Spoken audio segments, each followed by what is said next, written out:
The only people who don't want to disclose the truth are people with something to hide. Who exactly is Barack Obama?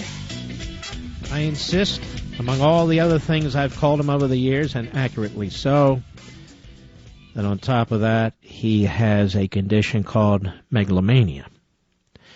But there's a gentleman who has studied deeply his upbringing and his influences, Dr. Paul Kengor, the professor of political science, Grove City College. Doctor, how are you, sir? Good, Mark. Great to be on your excellent show. Thanks.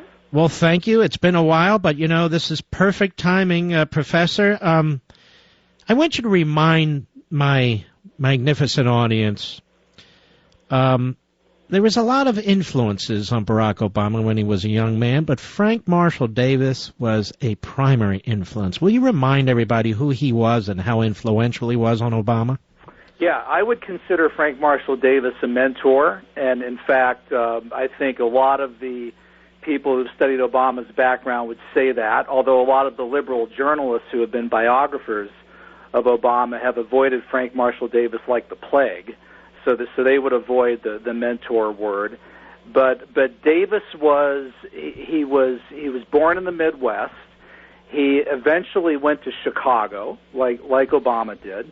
He was African American, born around 1905, early 1900s, died in 1987. And when he was in Chicago, he moved very far to the left.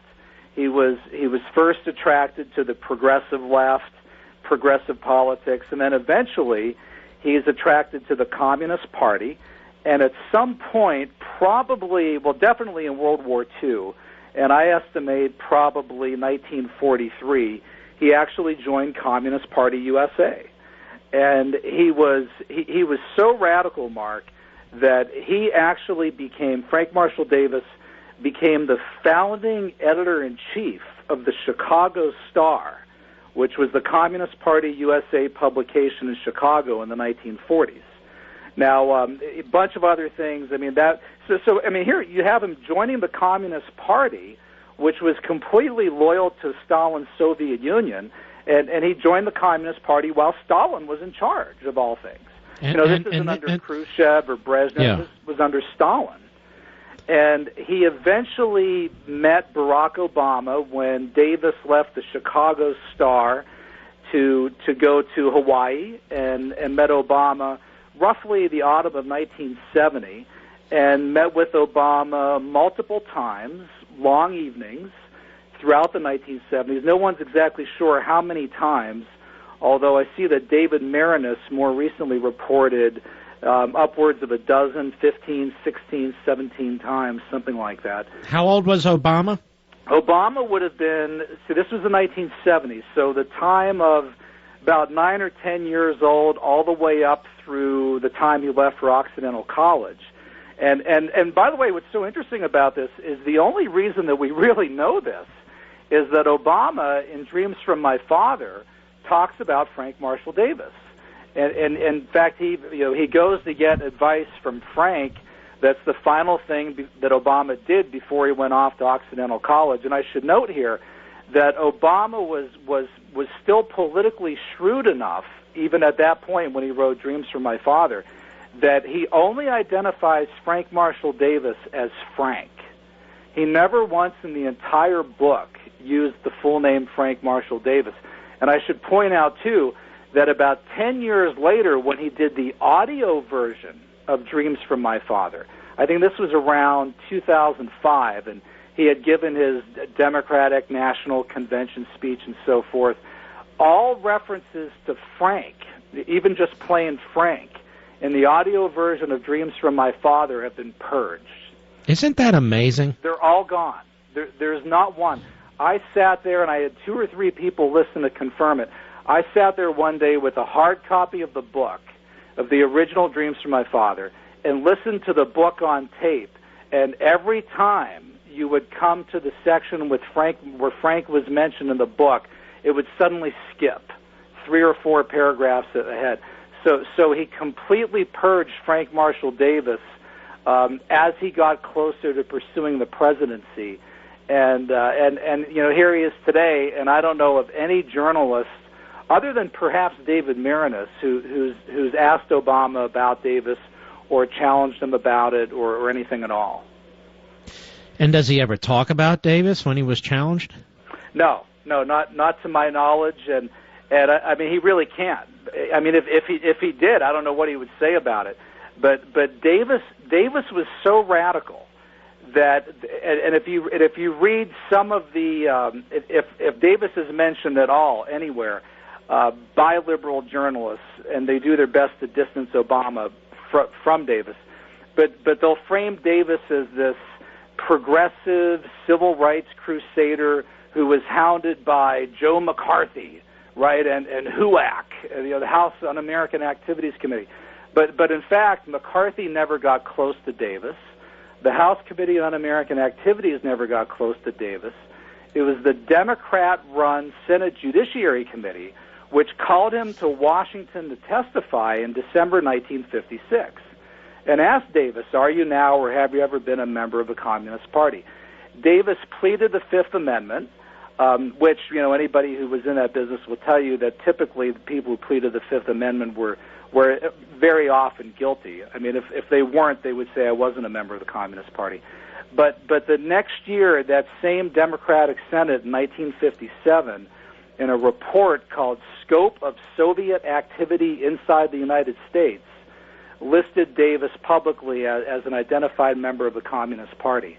And he was so bad that the FBI, which has put together a 600-page file on Frank Marshall Davis, again, Obama's mentor, actually placed Davis on the federal government security index.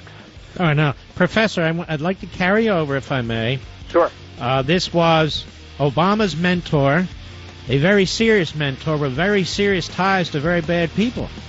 I want you to hear more about this, ladies and gentlemen. We'll be right back.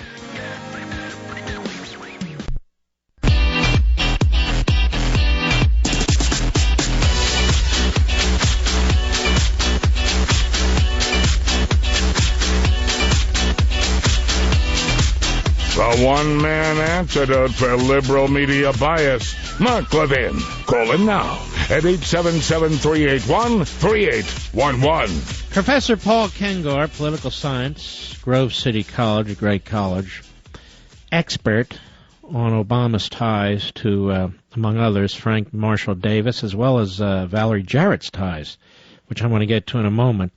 So Frank Marshall Davis worked over Obama pretty well in Hawaii. Was that at the request of his grandparents? Yeah, the way that they came into contact, as far as we can tell, is that Obama's grandfather, Stanley Dunham, was looking for a male father figure for his grandson, because the Kenyan father had split, so Obama was being raised without a dad. And of all people, Mark, you and I, we might look for our grandchild if we had grandchildren, but we might look for a football coach or somebody like that. Obama's grandfather looks and finds this old Communist Party hack who was so dangerous that the FBI had placed him on the federal government security index. Did the grandfather know about this? He did, yeah, because well, why would he do that? Was really well known in Honolulu as being a communist agitator. When he left the Chicago Star, which was sold to, among others, a group of people that included one of the mentors of David Axelrod, which we can get to in a minute. But he went to Hawaii, he went to Honolulu, and he started writing for the Communist Party publication in Honolulu, which was called the Honolulu Record. He had a regular column for that. And so, right, but what I'm trying to figure out is why would his grandfather, Obama's grandfather, turn to this man to indoctrinate his grandson? Yeah, and it's clearly a sign, a symptom of Obama's grandfather's radicalism. In fact, we know, because people who were there and were friends of both of them said that Stanley Dunham, the grandfather, and Frank Marshall Davis would drink whiskey together, and one witness says they even smoked dope together. If you could believe that, you picture these two old men on Social Security, leftists, one a former communist, who's smoking pot together and playing cards. And I've said before that with Obama, apparently they were way ahead of their times, weren't they? Way ahead of their times. With Obama, we arguably have, and I know this sounds incendiary, but I think it's accurate, we arguably have our first red diaper baby president, in the sense that he's raised here by mentors and influences who were very far to the left. I mean, Obama's mother, met Obama's father in a Russian language class at the University of Hawaii in the fall of 1960. I mean, they were studying the Russian language, and we know that the father, the Kenyan father, was very radical, very pro-communist. The mother, if she wasn't flat out a communist, was at least pro-communist. The grandfather was clearly on the far left. Frank Marshall Davis, the mentor, had been a Communist Party member. So our current president is arguably a red diaper baby, and the product. And let me just clarify. This phrase "red diaper baby" goes back to the 1940s and 50s, doesn't it? Mm-hmm. It does, and it applies to a number of different people. That David Horowitz will tell you that he was raised that way, and it's a common term for individuals who were raised by communist left parents. Mm-hmm. Now, Valerie Jarrett, how does she figure in all this? She is clearly Obama's closest confidant. How does this come to play? Yeah, she is his right-hand woman. There's nobody closer. She said that her and Obama have a kind of mind melt going on.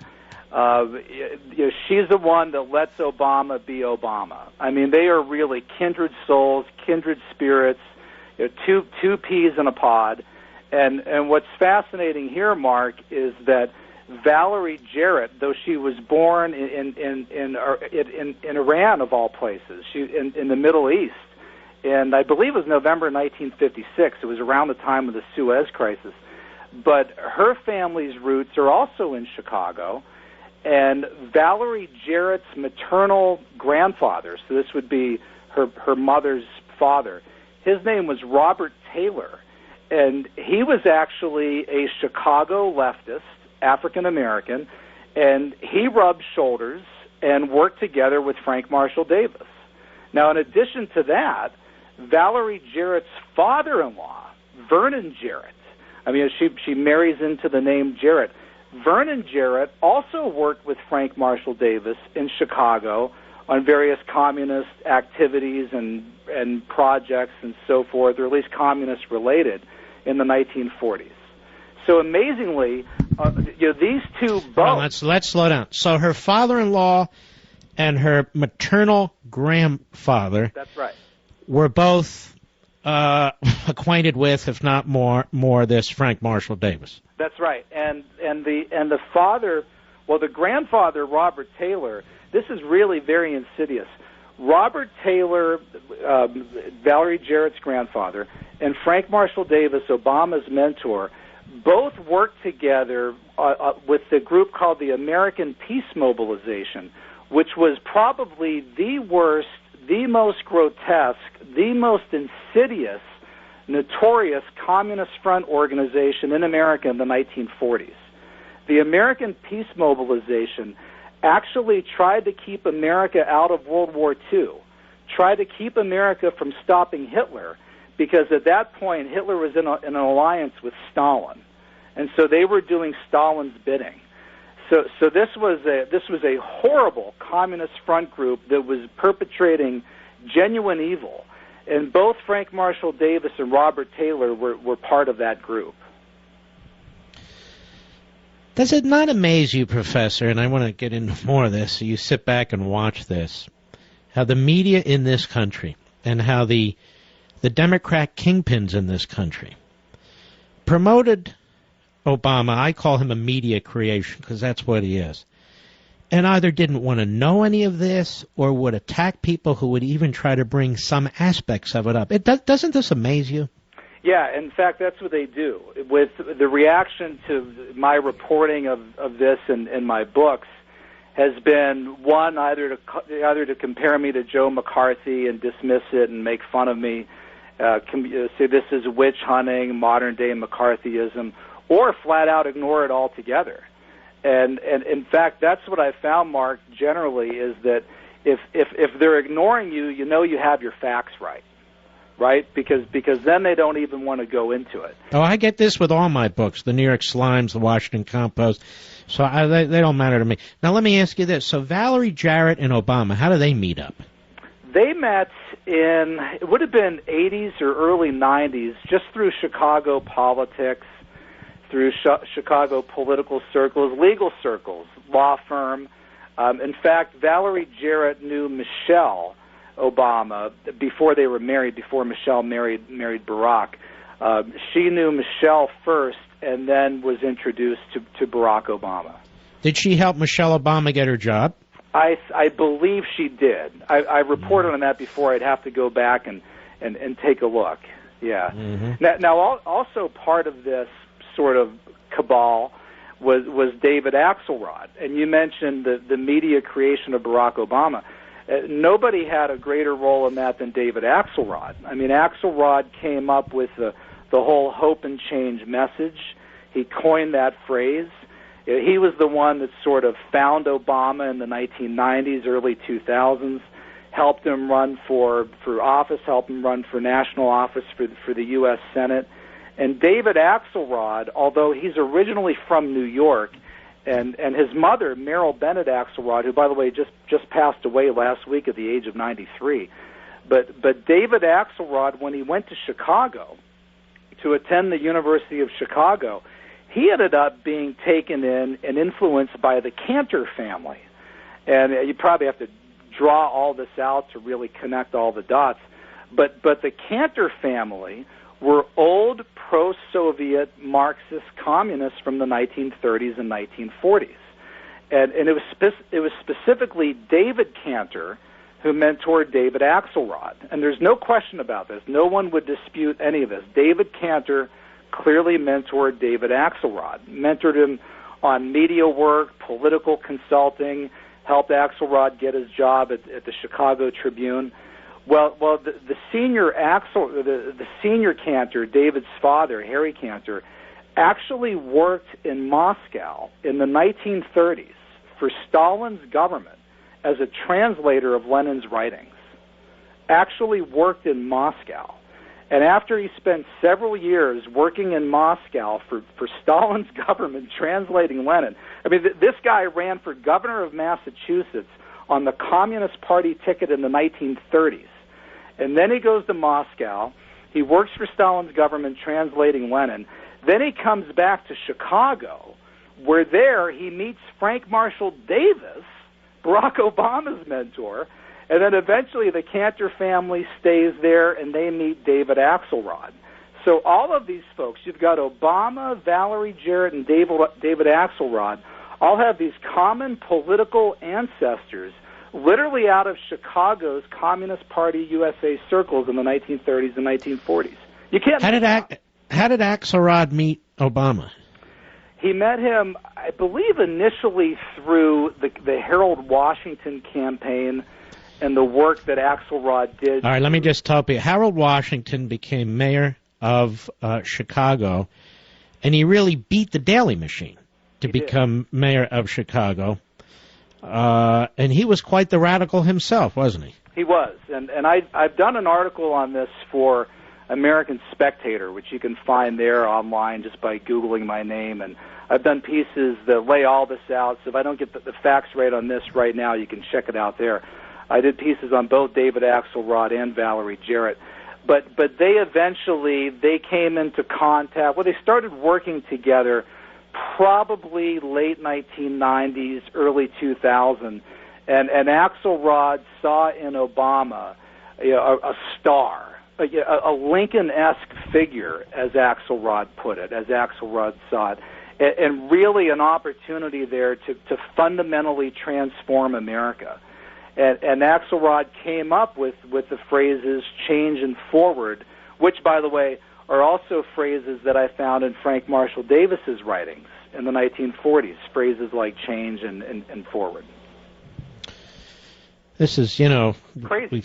we've touched it before, but it's so important to remind people that this is the man who's going to be giving the State of the Union speech tonight. This is the man who talks about fundamental transformation, redistributing wealth, inequality. He doesn't make this stuff up. He's been indoctrinated. He's a true believer. He's an ideologue. He's a radical leftist. You agree with everything I'm saying? Oh, I do. And when I was reading Frank Marshall Davis's stuff for the first time, I got copies of the old Chicago Star publication. A really good researcher found them for me in all places at the Tamman Archives at NYU, New York University. And I found there Davis, he's bashing what he called the tentacles of big business, bankers, big oil, the big boys, excess profits, corporate fat cats, millionaires, billionaires, the wealthy. He's attacking GOP tax cuts that spare the rich, that benefit the wealthy. He's calling for taxpayer-funded universal health care. He's attacking General Motors. He's attacking Winston Churchill. Frank Marshall Davis hated Winston Churchill. Well, as Obama did. Right. Yeah, when Obama first came in, and we read in the press that he sent the bust of Churchill back to the British embassy, and Americans are thinking, how could that possibly be? Who doesn't like Winston Churchill? Mm-hmm. Well, I could tell you, the only people who didn't like Winston Churchill that I've ever come across was Communist Party USA, the Daily Worker, Stalin, Molotov, the Kremlin, and Frank Marshall Davis. And, of course, those who were at the Third Reich. Right. Now, Dr. Paul Kengor, professor of political science at Grove City College, the book is The Communist Frank Marshall Davis, The Untold Story of Barack Obama's Mentor. It is a great book. I've already read it. I want to encourage people to look at it. But I thought it was very important, Doctor, to have you back so we could talk about this, given the context of this speech, because not a single commentator on television or radio will bring up any of this. So I want to thank you very, very much. I've got to run. I've got a hard break. But thank you for your time. You're absolutely terrific. Well, thank you. You're terrific. Thanks for all you do. God bless you, sir. Isn't that fascinating? Absolutely fascinating. And it's all true. The only people who don't want to disclose the truth are people with something to hide.